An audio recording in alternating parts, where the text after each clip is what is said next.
in the belly of the monster. Because we know what you had to step forward and fight in Phoenix, Arizona, and across with SB 1070. So I am delighted and proud to be here with you, so that one day we no longer have to drive our cars and go by hardware stores and corners in our community to see men and women picked up to be exploited. No, they should be treated just like everyone else in the United States of America with the same rights.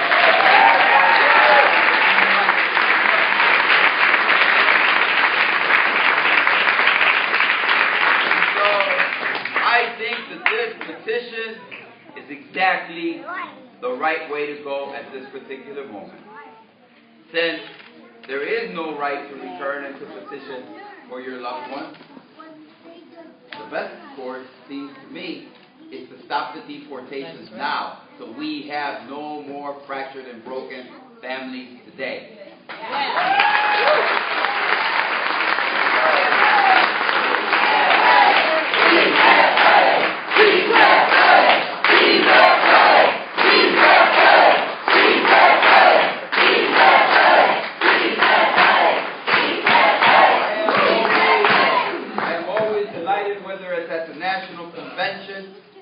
Charlotte, North Carolina, or yesterday at the White House, or when the President gives the State of the Union address, to hear him speak about the values of the dreamers.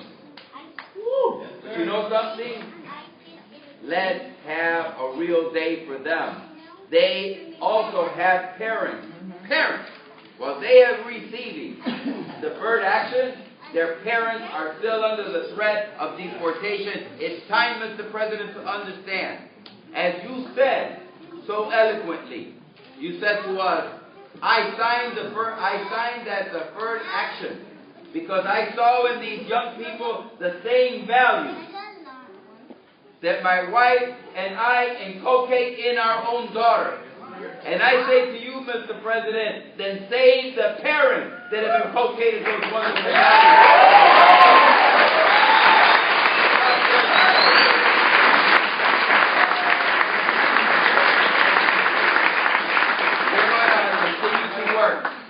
We're going to continue to work. We're going to continue to work. And next week, we're going to continue to expand. But I am very clear, we're working in a bipartisan way. But also, the Republican leadership of the House of Representatives has to embrace. We don't need 7 votes, we need 218 votes. Just because 7 members of the Congress, Republican and Democrat, get together does not mean a winning formula. It is the beginning and the basis of one. We need the Republican leadership in the House to embrace the work of the bipartisan group so that we can get this done quickly, go to conference, and have a bill that the President signs that finally sends this terrible nightmare that is afflicting our immigrant community, the deportation and the separation. And this Sunday, I know I will be celebrating with my family on Father's Day, but I will be thinking of the husbands that are being lost and that will not be celebrating with their children, and children who should not have their dad at their side. And I say to Oscar, don't leave. No matter what order they give you, do not leave this country. You must remain so that we can finish the job and legalize your status, and you can remain as a whole human being here in the United States.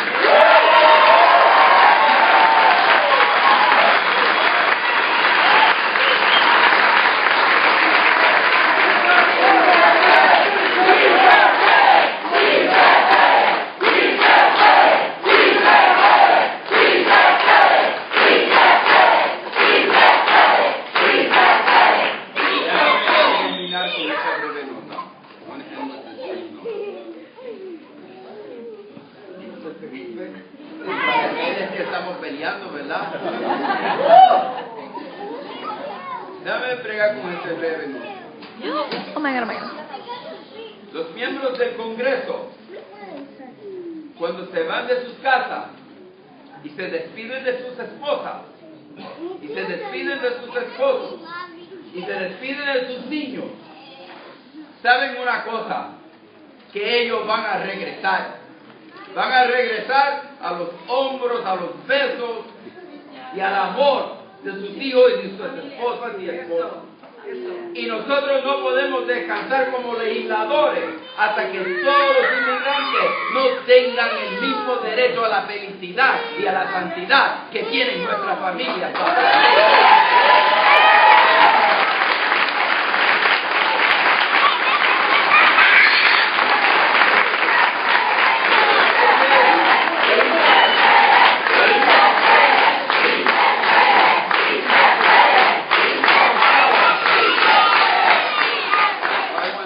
President, I want to thank the senators. They're doing a good job. We just wanted to tell them to set aside those that are here. And we have a couple of wonderful congressmen. And one of them is from Nevada. And she's a Democrat. And Congresswoman Titus, I'd like her to come up because she's been working and she's got good news. Please take these microphones and please greet those that are here with us today.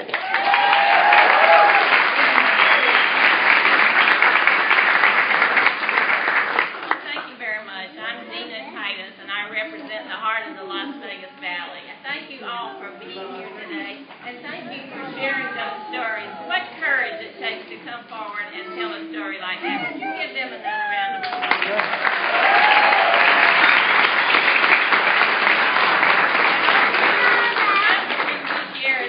I hate to follow him. He is so wonderful when he speaks. It inspires us all, and he has been working on this a long time. Without his leadership, we would not be where we are today. Give him a super round of applause.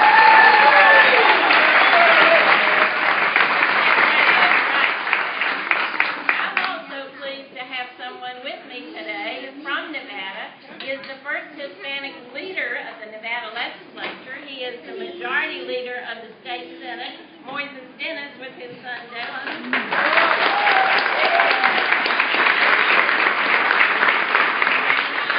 Some good news out of Nevada that shows you what's happening at the state level. Under Mo's leadership, we just passed in Nevada a driver's privilege card, so people can drive in Nevada even if they don't have to pay their taxes.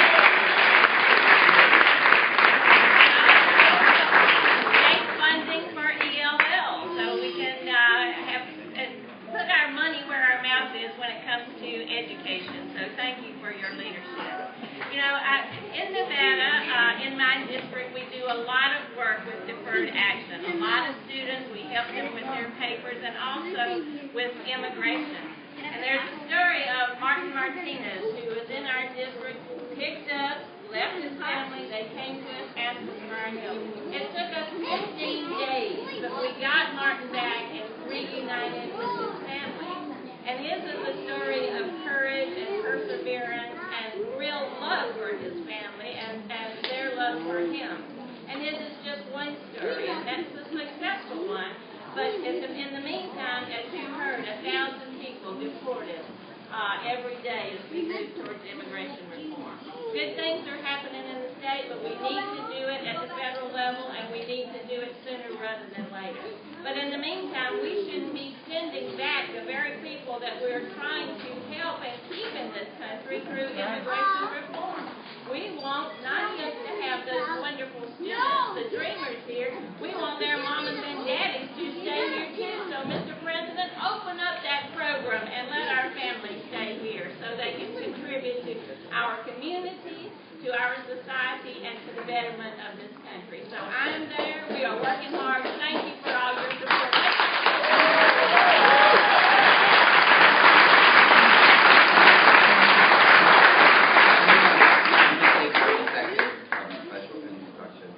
You know, when we finally got the president to sign deferred action, it was a culmination of our work, of the youth, of the members of Congress, of the community-based organizations everywhere.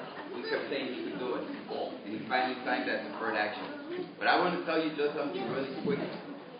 In early 2011, after the DREAM Act failed in the House of Representatives, the first thing she did in December 2011 is that she led the charge, and we got 42 members of the Black Caucus to vote for the DREAM Act in the House of Representatives. A unanimous vote.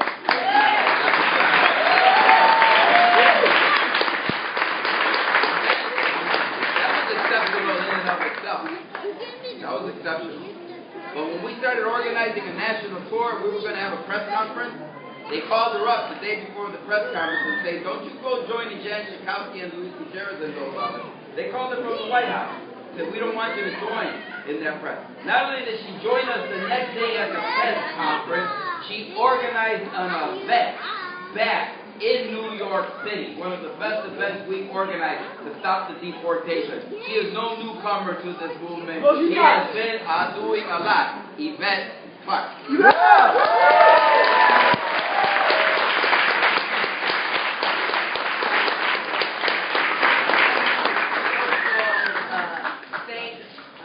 Organizers who have continued to be vigilant in the eye of the storm. Let me thank Luis for his extraordinary leadership. He's relentless in his pursuit of justice and inspires us all here in Washington with his passion and understanding of our collective humanity. Let me thank the day laborers, the dreamers, all who have gathered to share their stories, to put the human face on what we all consider to be a national disgrace. We will look back on this period of our nation and we will say how despicable it was that we were here while families were torn apart because we could not muster up the courage to do what is right as human beings one for another. Well, there are many of us who see those clouds parting, who understand that injustice cannot prevail forever, that the day of justice is just around the corner. But in the meantime, we are asking our president to search his own heart, to look into the eyes of all gathered, see within them the humanity that exists. Understand that when families are broken up, we all have a hand in it if we stand back and do nothing. We all play a role in the disintegration of who we are as a country if we do nothing to move this process forward. And so we say immediately, stop the deportations, President Obama. Give us an opportunity.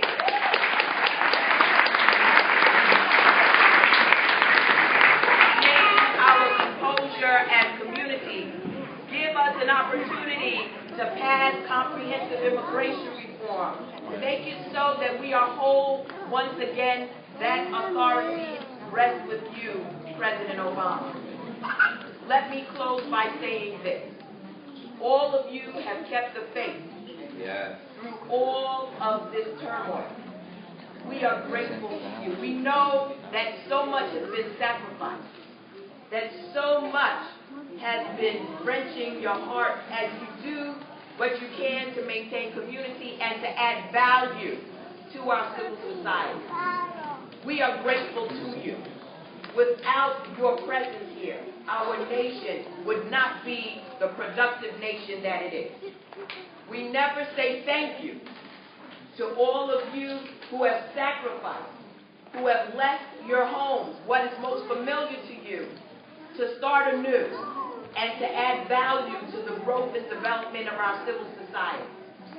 As someone whose parents came to the United States from another country, I can only imagine what it is to wake up one day and have ICE at your door, to see your father or your mother taken from you and your inability to do anything, feeling helpless, to be able to pull the family back together. I can relate. And so I say to you today that myself, along with the colleagues of the Congressional Black Caucus, stand shoulder to shoulder in this battle for justice, that we will not stop until we reach victory. Victory is the end of an inhuman deportation process, an inhumane immigration system, and victory is a 21st century immigration system that values each and every one here gathered and out in our communities who desire nothing more than to be able to make their contributions freely to this nation.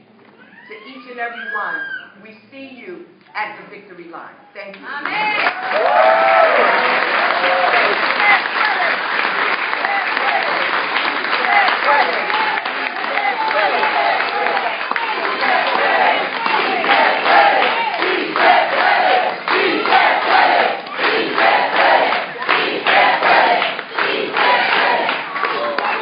I know I've been to Houston twice because I know that the gentlewoman was there in La Familia Unida campaign in 2011. She organized it, brought the community together, and so I'm not going to add any more introduction because she doesn't need one. Sheila Jackson.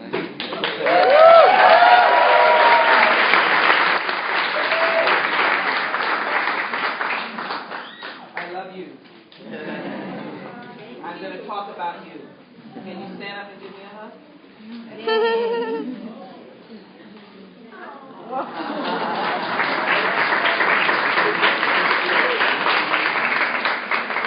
We have to do this in love. We have to do this with members who I love.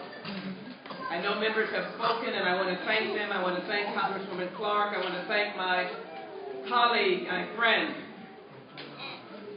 Luis Gutierrez. We are on the Judiciary Committee.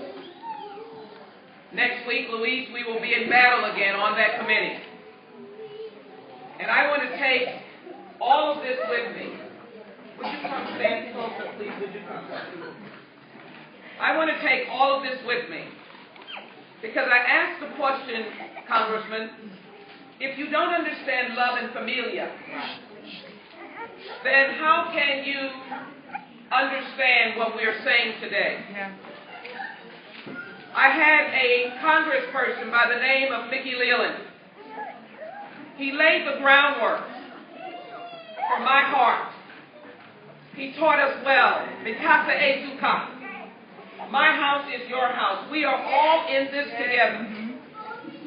And that is why I understand not one more. Not one more. Not one more in deportation. For it is not a number, as you said. It is family. It is love. And therefore, today we ask that our President uses the executive powers to join with our voices that no one who is eligible for the Senate Comprehensive Immigration Bill has eligibility under that bill passed out of the committee. 84 votes to move the ball forward should be deported at this time. There is nothing wrong with stopping deportation under the Senate bill.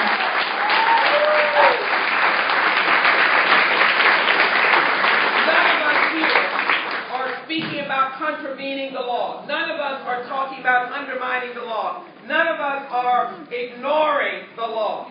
But let me tell you a couple of brief stories. My immigration portfolio in my office is huge because I turn no case away. Can you imagine that there are young people whose deferred status was denied on the list to be deported, but they were eligible, but they've got to make their way to somebody's office to try and get help. I'm not sure if my good friend Luis or Congresswoman Clark mentioned when we were in Florida that we stood in the gap just in 24 hours working with our dear friend, the Honorable Frederica Wilson, to block a whole family from being deported. What about the long list of individuals who are in this detention right now, who were the breadwinners of their family and just managed to get in detention? Not criminals. Are we talking about criminals? No. We're not talking about criminals. We're talking about this hardworking man who has a daughter with medical needs and a family and a wife and daughters and extended family members. We're talking about love. I am immigrant. My grandparents came to this country from Jamaica. I love it. I stand with the understanding of what it means to be an immigrant, working in the homes of individuals as my grandparents did. making their way ultimately to a place where my grandfather could be a carpenter. But lo and behold, in those days, died early in life as a young man, working with his hands. What about the immigrant who has no coverage, no nothing, no status if he gets injured? All of this is about treating people with dignity. So I think it is very vital, as I look at this long list of individuals who could be deported, that we stand in the gap against the deportation that results in 400,000 and 1,500 a day. And I will tell you that those are breadwinners, those are people who have infused the economic engine. I end on this story. I go to all my high school graduations, and I stand on the stage and I shake hands. And I will never forget this young man. And you know, when you're shaking hands, there's a bunch of people keep coming, but